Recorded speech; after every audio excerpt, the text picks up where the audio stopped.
सुबह के टाइम एक मजदूर जल्दी उठता है, अपने परिवार के लिए काम पर जाता है। एक स्टूडेंट रात भर पढ़ाई करता है क्योंकि वो अपने फ्यूचर को बदलना चाहता है। एक बिजनेस पर्सन दिन रात मेहनत करता है क्योंकि वो सफलता और पहचान चाहता है।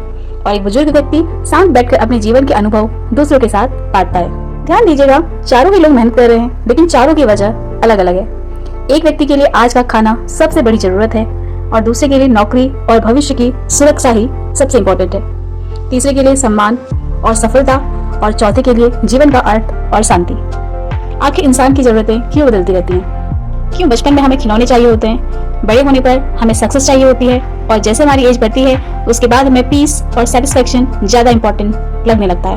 क्या हमारे दिमाग में नीड्स का, जरूरतों का कोई पैटर्न होता है? साइकोलॉजिस्ट अब्राहम मैस्लो ने इसी सवाल का जवाब खोजने की कोशिश की थी। उन्होंने बताया कि इंसान की जरूरतें एक पिरामिड की तरह होती हैं। जैसे जैसे इंसान जिंदगी में आगे बढ़ता है उसकी जरूरतें भी बदलती जाती हैं। तो आइए जानते हैं मास्लो थे कौन। अब्राहम मास्लो एक अमेरिकन साइकोलॉजिस्ट थे। उन्होंने इंसानी ह्यूमन मोटिवेशन को समझने के लिए 1943 में एक थ्योरी दी थी जिसे आज हम मैस्लोज हायरार्की ऑफ नीड्स के नाम से जानते हैं। और हो सकता है आप में से बहुत सारे लोगों ने इसके बारे में पहले भी सुना होगा। उनका मानना था कि ह्यूमन सिर्फ पैसे या फिर सर्वाइवल से मोटिवेटेड नहीं होता, उसके अंदर कई तरह की जरूरतें होती हैं। पहले वो बेसिक नीड्स को पूरा करना चाहता है, फिर अपनी सेफ्टी नीड्स की साइड जाता है, फिर लव, प्यार और फिर रिस्पेक्ट, और अंत में अपनी जिंदगी के असली उद्देश्य को खोजना स्टार्ट कर देता है। तो आज की वीडियो में हम बात करने वाले हैं मास्लो थ्योरी की इन्हीं लेवल्स और इन्हीं नीड्स के बारे में कि आखिर वो कौन से नीड्स हैं और वो कौन सी हायरार्की है जो स्टेप बाय स्टेप हम अपनी लाइफ में चढ़ते रहते हैं। लेवल 1 फिजियोलॉजिकल नीड, जब इंसान सिर्फ जीना चाहता है। सबसे नीचे आती है हमारी बेसिक नीड्स, यानी वो चीजें जिनके बिना जीना संभव नहीं है। खाना, पानी, नींद, हवा, रहने की जगह। अब सोचिए, एक व्यक्ति जिसने सुबह से कुछ नहीं खाया, अगर आप उससे ये कहेंगे पॉजिटिव सोचो, बड़े बड़े सपने देखो, सक्सेस के पीछे भागो, तो क्या वो ध्यान देगा? नहीं, क्योंकि उसका ब्रेन इस समय एक ही काम कर रहा है और वो है सर्वाइवल, कि कैसे मुझे खाना मिले। आपने देखा होगा कि जो लोग फाइनेंशियल प्रॉब्लम से गुजरते हैं उनकी सबसे पहली चिंता होती है घर कैसे चलेगा, बच्चों की फीस कैसे भरेगी, आज का खर्च कैसे निकलेगा। ये लालच नहीं है, ये इंसान के ब्रेन की नेचुरल जरूरत है जिसे हम बेसिक नीड कहते हैं। और जब बेसिक नीड्स पूरी नहीं होती तो ह्यूमन का पूरा ध्यान, पूरा फोकस उसी नीड को पूरी करने में लगा रहता है। लेवल 1 पे बेसिक नीड्स पूरी होने के बाद ह्यूमन जंप करता है लेवल नंबर 2 पे, जहाँ पे आती है हमारी सेफ्टी नीड्स। सिर्फ जीना नहीं, सुरक्षित जीना। अब मान लीजिए किसी व्यक्ति के पास खाना है, रहने की जगह भी है, लेकिन उसे हर दिन डर लगता है अगर नौकरी चली गई तो क्या होगा, अगर बीमारी आ गई तो क्या होगा, अगर फ्यूचर में पैसे खत्म हो गए तो क्या होगा। तो उसका माइंड पूरी तरह से शांत नहीं होगा। और यही आती है हमारी सेफ्टी नीड्स।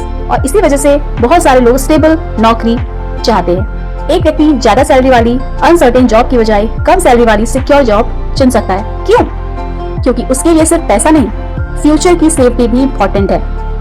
और इसी नीड्स की वजह से लोग इंश्योरेंस करवाते हैं, सेविंग्स करते हैं, अपना घर खरीदना चाहते हैं और बच्चों के फ्यूचर के लिए प्लानिंग करते हैं। नाउ नंबर 2, सेफ्टी नीड्स पूरी होने के बाद कोई भी ह्यूमन थर्ड लेवल पे जंप करता है, जहाँ पे आती है लव एंड बिलोंगिंग। इंसान अकेले खुश क्यों नहीं रह सकता।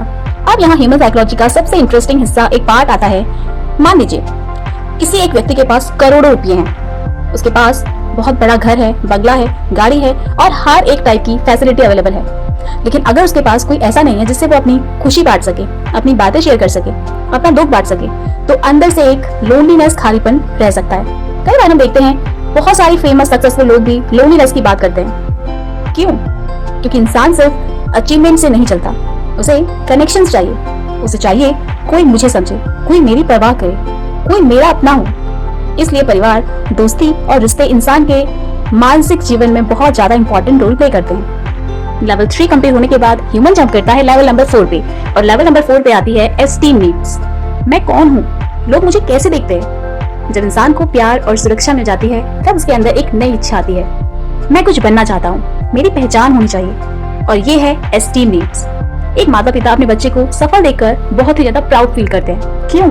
क्योंकि उन्हें लगता है कि उनकी मेहनत सफल हो गई।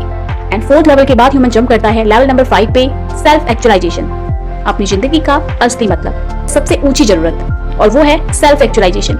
इसका मतलब है मैं अपनी पूरी क्षमता को पहचानूं। यहाँ इंसान सिर्फ ये नहीं सोचता मुझे कितना पैसा मिलेगा, वो सोचता है कि मैं दुनिया में क्या योगदान दे सकता हूँ। क्या आपने कभी बुजुर्ग लोगों को देखा है? बुजुर्ग लोग ज्यादा समझदारी वाली बातें क्यों करते हैं? आप उस क्वेश्चन पर आते हैं जो बहुत से लोगों के मन में आता है, क्यों उम्र दराज लोग अक्सर जिंदगी की गहरी बातें करते हैं? क्यों उन्हें एक ओल्ड पर्सन कहता है, बेटा पैसा जरूरी है लेकिन रिश्ते मत खोना, समय की कीमत समझो, लोगों के साथ अच्छा बिहेवियर करो। ऐसा इसलिए क्योंकि जिंदगी के लंबे एक्सपीरियंस के बाद ह्यूमन की प्रायोरिटीज बदलने लगती हैं। जब हम टीन एज में होते हैं तो फोकस होता है कैरियर, पैसा, कंपटीशन और अचीवमेंट। लेकिन जब ह्यूमन बहुत कुछ देख चुका होता है तो वो सोचता है कि मैंने क्या हासिल किया, मैंने किसके जीवन में अच्छा बदलाव किया, मेरी जिंदगी का उद्देश्य क्या था।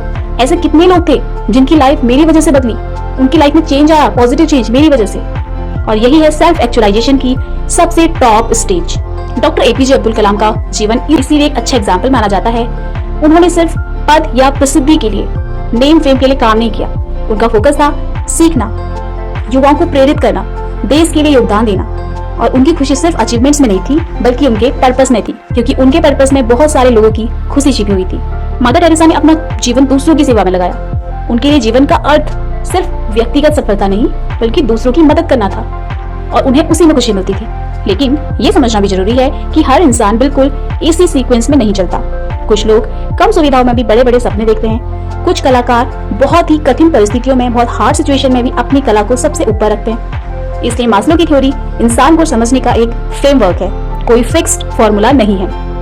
अगर आप किसी इंसान के व्यवहार को, बिहेवियर को समझना चाहते हैं तो सिर्फ ये मत देखिए कि वो क्या कर रहा है, ये समझने की कोशिश कीजिए कि उसके पीछे कौन सी नीड काम कर रही है। कोई पैसा कमा रहा है क्योंकि उसे सेफ्टी चाहिए, कोई मेहनत कर रहा है क्योंकि उसे रिस्पेक्ट चाहिए, और कोई दुनिया के लिए कुछ करना चाहता है क्योंकि उसने अपनी जिंदगी का उद्देश्य, एम खोज लिया है। क्योंकि हर इंसान की जर्नी होती है सर्वाइवल से सक्सेस तक, और सक्सेस से सेल्फ डिस्कवरी तक।